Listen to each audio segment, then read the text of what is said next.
नमस्कार दोस्तों, मैं सुमान शुक्ला स्वागत करता हूं आपका तक्षशिला ट्यूटोरियल के ऑनलाइन चैनल पर। दोस्तों, जैसा कि हम लोग लेसन नंबर 11 तक कंप्लीट कर चुके हैं, आज हम स्टार्ट करेंगे अपना नया लेसन यानी लेसन नंबर 12, जिसका लेक्चर रहेगा लेक्चर नंबर 12.1। दोस्तों, आज के लेसन में हम क्या पढ़ेंगे और हमारा लेसन क्या रहने वाला है? लेसन का नाम है उपसह संयोजी यौगिक, यानी ये इंपॉर्टेंट लेसन है। और यहां से आता क्या है ये भी हम बता देंगे। सर, यहां से आईयूपीएससी नाम बनाने के लिए आता है। जैसे कई सारे दे दिए जाएंगे आपको तो आपसे कहा जाएगा सर इनका आईयूपीएससी क्या होगा। सपोज दैट हम यहां पर आपसे लिख दें K4FECN6। अब इसका आईयूपीएससी नाम क्या होगा, इनकी सबकी हम इस लेसन के अंतर्गत बात करेंगे और इसमें कुछ सिद्धांत पढ़ेंगे। जैसे हम वर्नर का सिद्धांत पढ़ते हैं, उपसह संयोजी मंडल क्या होता है, उपसह संयोजी यौगिक क्या होते हैं, इन सभी चीजों की चर्चा करेंगे, बारी बारी से चर्चा करेंगे और विस्तृत चर्चा करेंगे। सो दोस्तों, स्टार्ट करते हैं लेक्चर को। और लेक्चर हमारा कौन सा है? Lecture number 12.1। और लेसन का नाम हमारा क्या है? लेसन का नाम है उपसह संयोजी यौगिक। आइए दोस्तों, पहले ये जानने की कोशिश करते हैं आखिरकार ये जो उपसह संयोजी यौगिक होते हैं ये क्या होते हैं। उसके बाद इसके आगे के स्टेप को भी हम कंप्लीट करेंगे। तो सबसे पहले हम ये जानते हैं कि ये जो उपसह संयोजी यौगिक लिखा है आखिरकार इन्हें क्या कहते हैं या ये क्या यौगिक होते हैं। तो लिखा गया है उपसह संयोजी यौगिकों को संकर यौगिक कहते हैं। उपसह संयोजी यौगिकों को कैसा यौगिक कहते हैं? संकर यौगिक कहते हैं। अब संकर यौगिक को इंग्लिश में क्या बोलेंगे? कॉम्प्लेक्स कंपाउंड बोलेंगे। क्या बोलते हैं? Complex compound. यानी जो उपसह संयोजी यौगिक होता है उसे हम क्या कहते हैं? कॉम्प्लेक्स कंपाउंड या संकर यौगिक भी कहते हैं। अब बात करते हैं आखिरकार ये है क्या। तो लिखा है आभासी रूप से संतृप्त, आभासी रूप से है नहीं बल्कि आभासी रूप से संतृप्त स्थायी सरल पदार्थ के रासायनिक संयोग से बने निश्चित संगठन के यौगिक जो ठोस अवस्था एवं विलयन दोनों में रासायनिक पहचान बनाए रखते हैं, संकर यौगिक या उपसह संयोजी यौगिक कहलाते हैं। यह तो हो गई जनरल डेफिनेशन। अभी आपको बिल्कुल भी कुछ भी समझ में आने वाला नहीं है, अभी आया भी नहीं होगा। अब जब स्टेप बाय स्टेप इसको पढ़ेंगे तो बहुत ही अच्छी तरीके से क्लियर हो जाएगा। कहा गया आभासी रूप से कैसा होना चाहिए? संतृप्त होना चाहिए, मान लिया। कैसा होना चाहिए? स्थायी होना चाहिए। जब आभासी रूप से संतृप्त और स्थायी, इससे क्या होगा? सरल पदार्थों के रासायनिक संयोग से बने निश्चित संगठन के यौगिक, यानी कई प्रकार के सरल पदार्थ आपस में क्या करेंगे?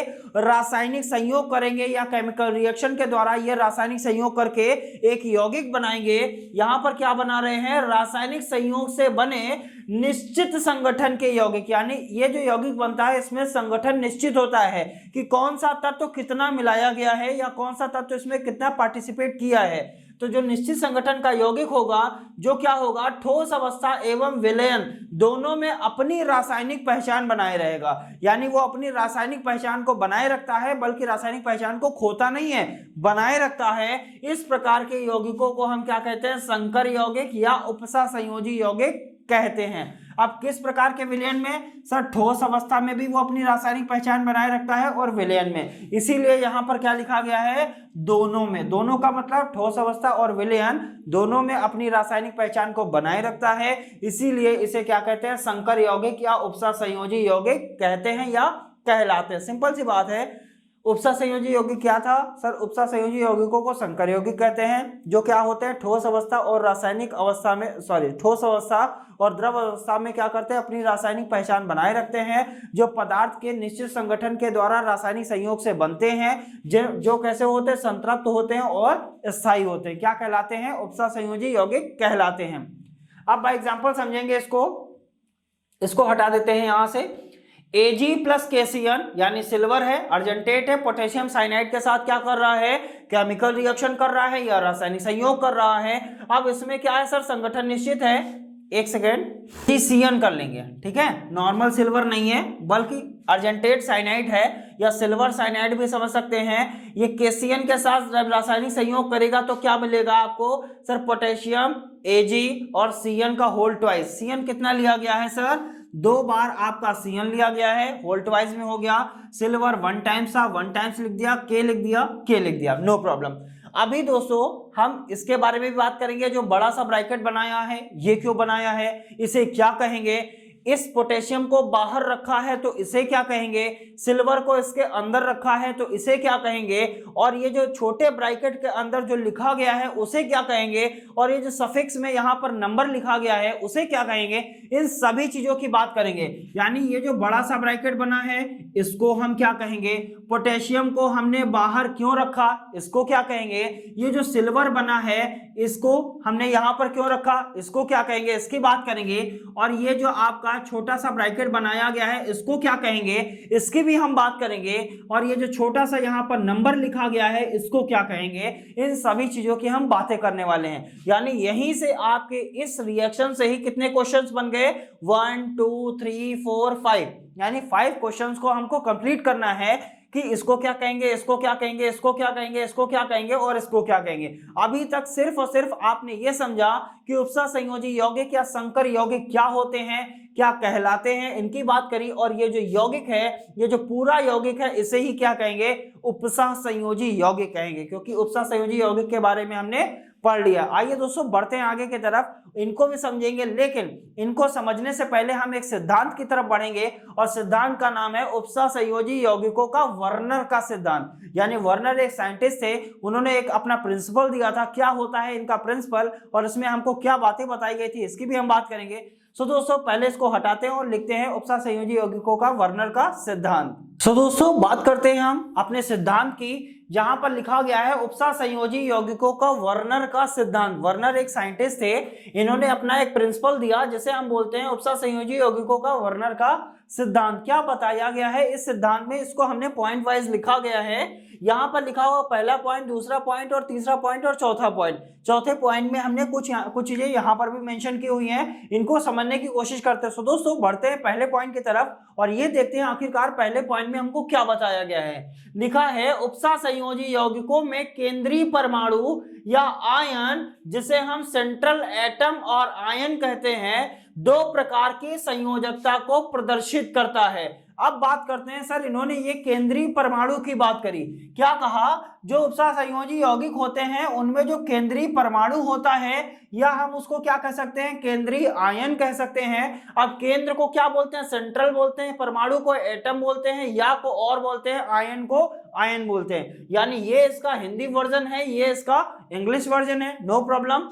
तो उपसा संयोजी यौगिकों में जो सेंट्रल एटम होता है या जो आयन होता है वो क्या होता है, 2 प्रकार की संयोजकता को प्रदर्शित करता है। कितने प्रकार की संयोजकता को प्रदर्शित करता है, सिंपली 2 प्रकार की संयोजकता को क्या करता है, प्रदर्शित करता है।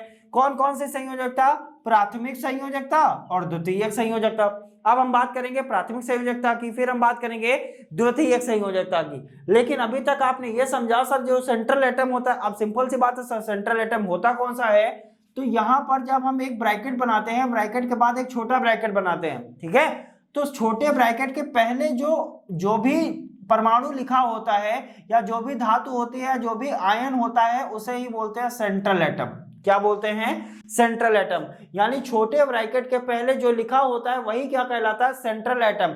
अब सेंट्रल एटम क्या करता है, 2 प्रकार की संयोजकता को प्रदर्शित करता है। मतलब यहां पर जो तत्व लिखा होगा वो 2 प्रकार की संयोजकता को प्रदर्शित करेगा, प्राथमिक संयोजकता को और द्वितीयक संयोजकता को। सो दोस्तों उम्मीद करते हैं पहला पॉइंट आपको क्लियर हो गया होगा। बढ़ते हैं नेक्स्ट पॉइंट की तरफ। नेक्स्ट पॉइंट में बताया गया धातु में अपनी दोनों संयोजकताओं की बात करी गई है। कहा है धातु में अपनी दोनों संयोजकताओं को संतुष्ट करने की प्रबल प्रवृत्ति होती है। मतलब जो धातु होती है वो ये सोचती है कि हमारी दोनों संयोजकताएं क्या हो जाए, संतुष्ट हो जाएं। मतलब प्राथमिक संयोजकता को संतुष्ट करने की प्रबल प्रवृत्ति होती है और द्वितीयक संयोजकता को भी संतुष्ट करने की उसके अंदर क्या होती है, प्रवृत्ति होती है। तो क्या लिखा गया है, अतः प्राथमिक संयोजकता ऋणावेशित परमाणु या आयन द्वारा, तो ये बताया गया जो प्राथमिक संयोजकता होती है वो संतुष्ट किसके द्वारा होती है, तो बताया गया सर ऋणावेशित परमाणु या आयन के द्वारा, तथा जो द्वितीयक संयोजकता होती है वो विद्युत उदासीन अणुओं या विद्युत आवेशित परमाणुओं द्वारा संतुष्ट होती हैं। सो दोस्तों सिंपली क्या बताया गया, पहली बात तो यह बताया गया जो केंद्रीय परमाणु होता है जिसे हम सेंट्रल एटम कहते हैं, वो दो प्रकार की संयोजकता को प्रदर्शित करता है, प्राथमिक संयोजकता और द्वितीयक संयोजकता। फिर यह बताया गया जो पूरा का पूरा उपसा संयोजी यौगिक होता है वो ये सोचता है कि हमारी दोनों संयोजकताएं क्या होनी चाहिए, संतुष्ट होनी चाहिए। तो प्राथमिक संयोजकता किसके द्वारा संतुष्ट होती है, ऋणावेशित परमाणु या आयन के द्वारा, और जो द्वितीयक संयोजकता होती है वो ये कहती है सर विद्युत उदासीन परमाणुओं या विद्युत उदासीन अणुओं या विद्युत आवेशित परमाणुओं के द्वारा क्या होती है, संतुष्ट होती हैं। सो दोस्तों उम्मीद करते हैं दोनों पॉइंट आपको क्लियर हो गए होंगे। बढ़ते हैं नेक्स्ट पॉइंट की तरफ। लिखा है प्राथमिक संयोजकताएं आयनीय व द्वितीयक संयोजकताएं अनआयनीय होती हैं। अब चूंकि प्राथमिक संयोजकता ऋणावेशित परमाणु के द्वारा क्या हो रही है, संतुष्ट हो रही है, और द्वितीयक संयोजकता विद्युत उदासीन अणुओं के द्वारा, जो उदासीन है, उदासीन का मतलब उस पर कोई भी चार्ज नहीं होता है, और ये क्या होता है सर, ऋणावेश क्या होता है, एक चार्ज होता है या एक आवेश होता है। तो जो आपकी प्राथमिक संयोजकता होती है इसीलिए वो कैसी होती है, आयनीय होती है। आयनीय का मतलब उसमें आयंस होते हैं। द्वितीयक संयोजकता कैसी होती है, अनआयनीय होती है। अनआयनीय का मतलब क्या होता है, उसके अंदर आयंस नहीं होते हैं, क्योंकि ये क्या होती है, उदासीन अणु इसमें पार्टिसिपेट करते हैं। उदासीन का मतलब क्या होता है, जिस पर कोई भी चार्ज नहीं होता है, इसकी हम बात करते हैं। नेक्स्ट पॉइंट हमारा क्या बताया गया, फोर्थ पॉइंट, धातुओं द्वारा प्रदर्शित द्वितीयक संयोजकताओं की संख्या जो होती है कैसी होती है, निश्चित होती है। जो द्वितीयक संयोजकताएं होती हैं उनकी संख्या क्या होती है, आपकी निश्चित होती है। इसे उपसा संयोजन संख्या या समन्वय संख्या कहते हैं। मतलब जो द्वितीयक संयोजकता होती है उसके दो नाम और होते हैं। पहला नाम क्या है, उपसा संयोजन संख्या भी इसे कहते हैं या समन्वय संख्या भी कहते हैं। और ये भी बताया गया ये जो निश्चित संख्या होती है ये कितनी होती है, तो बताया गया ये संख्याएं प्रायः 2, 4, 6 होती हैं। अब दोस्तों आपको ध्यान आ रहा होगा ये जो छोटे ब्रैकेट लिखते थे उसके नीचे हम यहाँ पर कुछ संख्या लिखते थे। अभी हमने क्या लिखा था, Ag छोटा ब्रैकेट Cn का ट्वाइस। अब इसका मतलब ये जो हुआ, जो 2 नंबर लिखा गया है तो ये 2 कौन सा वाला है, यही वाला तो है कि नहीं है, सिंपल सी बात है। तो ये आपका क्या रहा सर, इसे कहते हैं उपसा संयोजन संख्या या समन्वय संख्या। ध्यान रखिएगा ये क्या होता है, उपसा संयोजन संख्या या समन्वय संख्या, और छोटे ब्रैकेट के पहले जो लिखा होता है उसे हम क्या कहते हैं, सेंट्रल एटम। यही तो बताया, इसे हम क्या कहते हैं, सेंट्रल एटम या केंद्रीय परमाणु बोलते हैं। ठीक है, तो 2 चीजें तो यहां से क्लियर हो गया सर, इसको पता चल गया, इसके बारे में, इसके बारे में पता चल गया। अभी हमको छोटे ब्रैकेट के बारे में पता करना है और बड़े ब्रैकेट के बारे में अभी क्या करना है, पता करना है, यानी इसकी भी हम बात करेंगे। सो दोस्तों उम्मीद करते हैं यहां से लेकर यहां तक पॉइंट आपको क्लियर हो गए होंगे। बढ़ते हैं नेक्स्ट पॉइंट पर। लिखा है यहां पर उपसा संयोजन संख्याएं हमने कुछ लिखी हैं, 2 होती है, 4 होती है, 6 होती है। ये क्या होती है, उपसा संयोजन संख्याएं होती हैं। अब कौन कौन से धातुओं में कौन सी उपसा संयोजन संख्या होती है, यहां पर एक आइडिया दिया गया है। जो 2 उपसा संयोजन संख्याएं प्रदर्शित करता है, जैसे आपका सिल्वर हो गया, कॉपर हो गया, लेकिन सिल्वर का Ag+ आयन और कॉपर का केवल Cu+ आयन। ठीक है, अगर Cu2+ जाएंगे तो उसकी उपसा संयोजन कितनी संख्या हो जाएगी, 4 हो जाएगी। Cu2+, Ni2+, Pd2+, Pt2+, ये सब क्या है, इनकी उपसा संयोजन संख्या कितनी होती है, 4 होती है। 6 उपसा संयोजन किसकी होती है sir, Cr3+, Fe2+, Fe3+, Mn2+, ये सब क्या होती हैं सर, ये 6 उपसा संयोजन संख्या को प्रदर्शित करते हैं या समन्वय संख्या को क्या करते हैं, प्रदर्शित करते हैं। सो दोस्तों उम्मीद करते हैं यहां से यहां तक सारे पॉइंट आपको क्लियर होंगे। बढ़ते हैं आगे की तरफ और देखते हैं हमारे कुछ नए डेफिनेशंस। सो दोस्तों बात करेंगे हमारा अगला टॉपिक क्या है, अगला टॉपिक है उपसा संयोजित परमाणु या समूह। अभी तक हमने ये जाना कि उपसा संयोजन संख्या या समन्वय संख्या क्या होती है, इसके बारे में हमने बात किया। अब हम बात करने वाले हैं उपसा संयोजन परमाणु या समूह, ये क्या होता है इसकी हम बात करेंगे। तो लिखा है उपसा संयोजित यौगिकों में, यानी ऐसे यौगिक जो उपसा संयोजी हैं, ठीक है, केंद्रीय धातु, केंद्रीय धातु मतलब सेंट्रल एटम से द्वितीयक संयोजकता द्वारा सीधे परिबद्ध, परिबद्ध का मतलब होता है जुड़ा हुआ, परमाणु या परमाणु समूह उपसा संयोजित परमाणु या समूह कहलाता है। ये तो हो गया लैंग्वेज हमने एक एक्सप्लेन कर दिया, अब इसको समझने की कोशिश करते हैं। समझना क्या है सर, बताया गया उपसा संयोजित यौगिकों में, मतलब ऐसे यौगिक जो उपसा संयोजी यौगिक हैं उसमें हमको क्या करना है सर, ये देखना है जो सेंट्रल एटम यानी सेंट्रल एटम या केंद्रीय धातु से द्वितीयक संयोजकता द्वारा सीधे परिबद्ध, मतलब द्वितीयक संयोजकता के द्वारा जो सीधे जुड़ा हुआ होता है, कौन जुड़ा हुआ होता है, परमाणु जुड़ा हो या पूरा का पूरा परमाणु का समूह जुड़ा हो, उसे ही हम क्या कहेंगे, उपसा संयोजित परमाणु या समूह कहेंगे। अब चलिए हम बात करते हैं सर सेंट्रल एटम कौन है, ये उपसा संयोजित यौगिक ले लिया या उपसा संयोजक यौगिक ले लिया। अब यहाँ पर हम बात करें सर, यहाँ पर जो आपका सेंट्रल एटम है वो कौन सा है, तो आप क्या बताएंगे सर, जो आयरन है वो हमारा सेंट्रल एटम है, नो प्रॉब्लम। हम आपसे पूछे द्वितीयक संयोजकता कौन सी है या उपसा संयोजन संख्या या समन्वय संख्या कौन सी है, तो आप क्या बताएंगे सर, ये जो 6 नंबर लिखा हुआ है ये क्या है, आपका द्वितीयक संयोजकता है। ठीक है, यही तो बताया गया सर, केंद्रीय परमाणु और द्वितीयक संयोजकता के द्वारा जो सीधे परमाणु जुड़ा होगा या जो परमाणु समूह जुड़ा होगा, तो सेंट्रल एटम और द्वितीयक संयोजकता के द्वारा सीधे कौन जुड़ा हुआ है, तो आप कहेंगे सर साइनाइड जुड़ा हुआ है, CN मतलब साइनाइड। तो ये यही क्या कहलाएगा, यही परमाणु या परमाणु जो समूह होगा उसे ही हम क्या कहेंगे, उपसा संयोजित परमाणु या समूह कहेंगे। सिंपल सी बात है, सेंट्रल एटम और द्वितीयक संयोजकता के द्वारा जो परमाणु या परमाणु समूह जुड़ा होता है उसे हम क्या कहते हैं सर, उसे कहते हैं उपसा संयोजित परमाणु या समूह कहते हैं। यानी ये जो छोटे ब्रैकेट के अंदर लिखा होता है उसे हम कहते हैं उपसा संयोजित परमाणु या समूह कहते हैं। अब दोस्तों जरा ध्यान दीजिए कितने क्वेश्चन कवर हो गए। पहले हमने कहा था इसको पता करेंगे, फिर हमने कहा था इसको पता करेंगे, फिर हमने कहा था ये जो छोटे ब्रैकेट के अंदर लिखते हैं इसको क्या कहेंगे, इसको हमने पता कर लिया। अब हमको ये देखना है जो बड़ा ब्रैकेट बनाया गया है इसको हम क्या कहेंगे, तो उसको हम कहेंगे उपसा संयोजित मंडल। क्या कहेंगे, उपसा संयोजित मंडल। अब ये क्या चीज है इसको भी समझने की कोशिश करेंगे। तो सिंपल सी बात है, उम्मीद करते हैं यहां तक चीजें आपको अच्छे से क्लियर हो गई होंगी। अब हम आपसे पूछे सर यहां पर उपसा संयोजित परमाणु या समूह का नाम क्या है, तो आप बताएंगे सर जो साइनाइड है वही उपसा संयोजित परमाणु या परमाणु का समूह है। नॉर्मल सी बात है सर, यहां तक चीजें आपको आसानी से क्लियर हो गई हैं। बढ़ते हैं आगे की तरफ। और दोस्तों एक चीज और ध्यान देंगे, ये जितनी भी चीजें हैं वो सब पुरानी धारणा के अनुसार हैं और आधुनिक धारणा के अनुसार क्या होगा उसकी भी हम बात करेंगे। तो यहां पर लिखा गया उपसा संयोजित यौगिकों की आधुनिक धारणा, वो जो धारणाएं थी वो सब कैसी थी, पुरानी थी। यानी ये इसे हम उपसा संयोजित परमाणु कहते हैं, ये पुरानी धारणा है। इसे हम क्या कहते हैं, ये पुरानी धारणा। आधुनिक धारणा में क्या चेंज किया गया इसकी भी हम बात करेंगे। पहले हम बात करते हैं उपसा संयोजित मंडल की। तो लिखा गया उपसा संयोजित यौगिकों में केंद्रीय धातु, परमाणु और द्वितीयक संयोजकता द्वारा सीधे परिबद्ध परमाणु या समूह उपसा संयोजन मंडल कहलाता है। तो यानी यहां पर किसकी किसकी बात करी सर, सेंट्रल एटम की बात करी गई है और द्वितीयक संयोजकता की बात करी गई है। और यह कहा गया है द्वितीयक संयोजकता के द्वारा जो सीधे जुड़ा हुआ परमाणु होगा या समूह होगा वो सब क्या कहलाएगा, उपसा संयोजन मंडल कहलाएगा।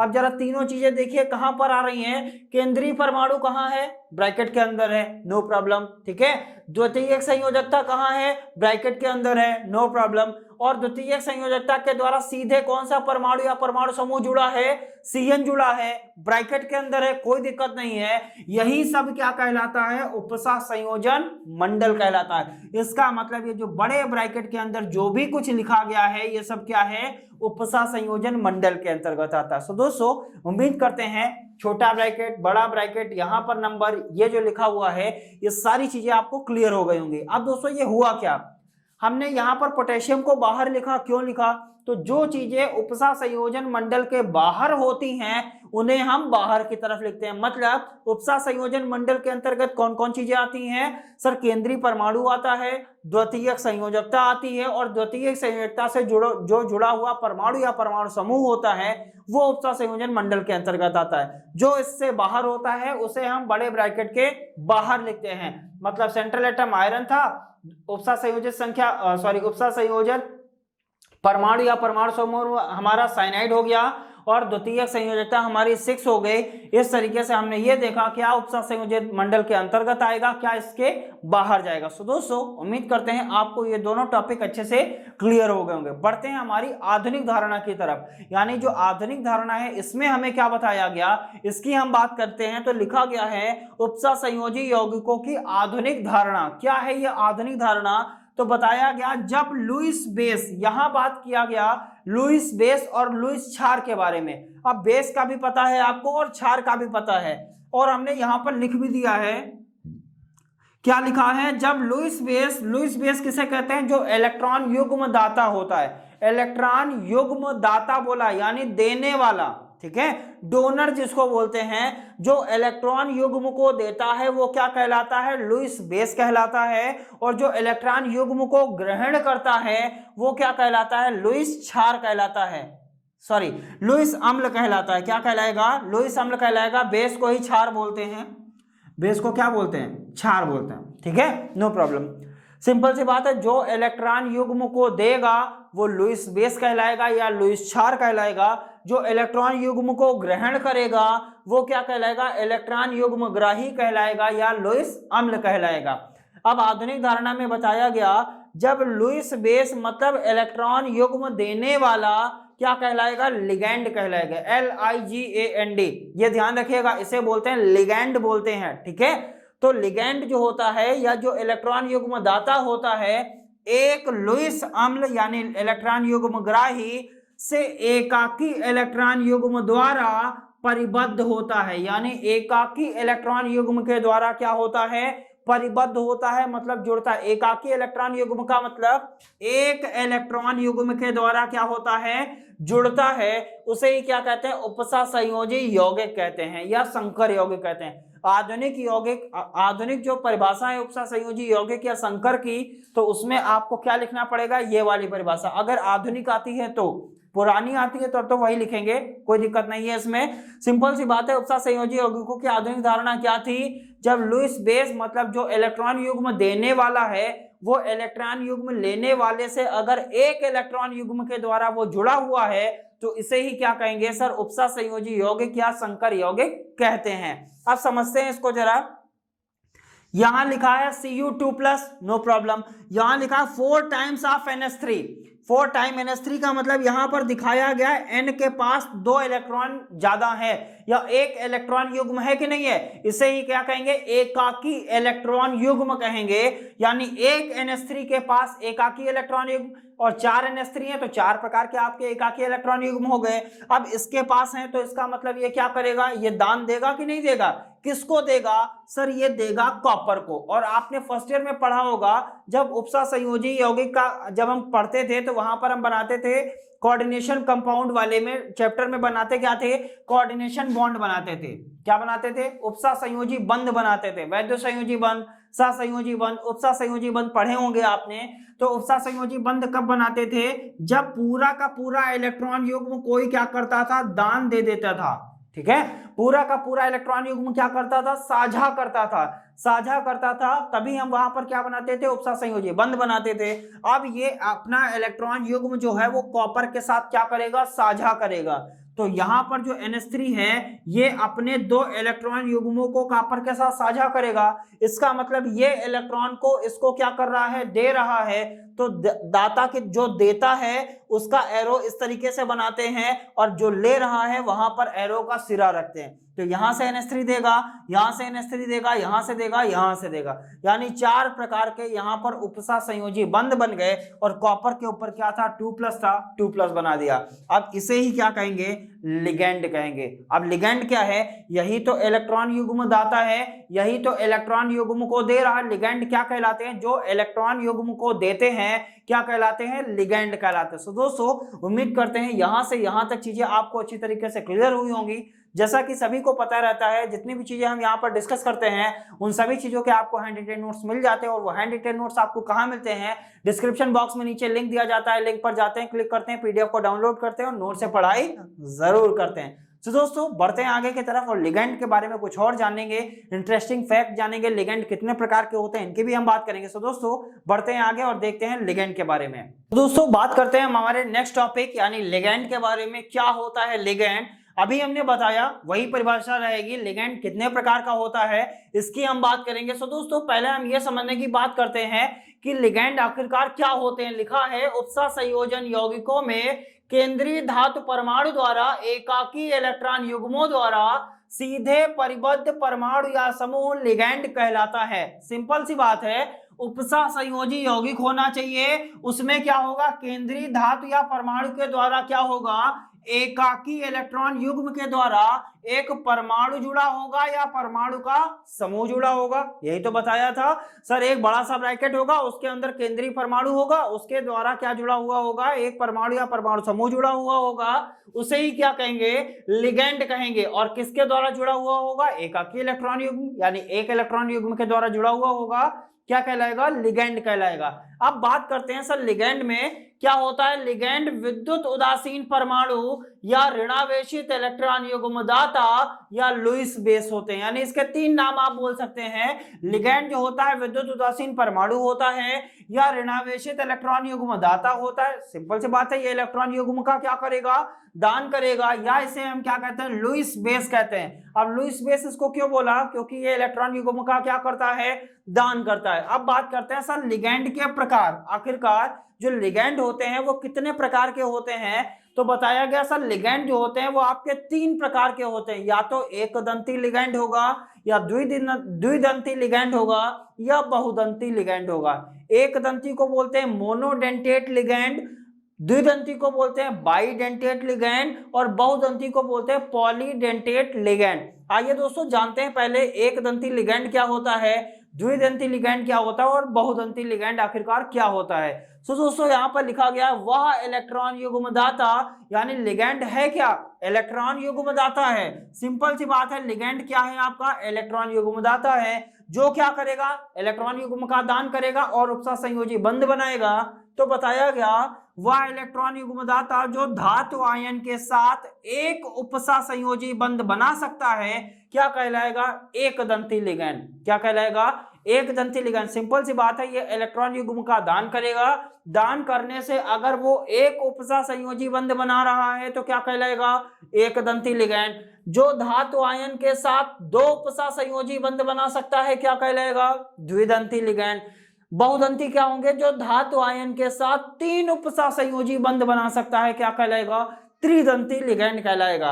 एक दंती में क्या बताया, Cl minus Br minus I minus, ये सब क्या है, एक दंती लिगेंड। C2O4 क्या, सॉरी C2O2 क्या है, यहां पर हम बात करेंगे C2O4, 1 2 3 4, इसे क्या बोलते हैं, ऑक्जेलिक एसिड बोलते हैं कि नहीं, ऑक्जेलिक एसिड। ये क्या है आपका, C2O4 है, ये ऑक्जेलिक एसिड के फॉर्मेशन में आ गया। अब ये क्या है आपका, द्विदंती लिगेंड है। त्रिदंती लिगेंड, सॉरी त्रिदंती नहीं, बहुदंती लिगेंड क्या है, SCN।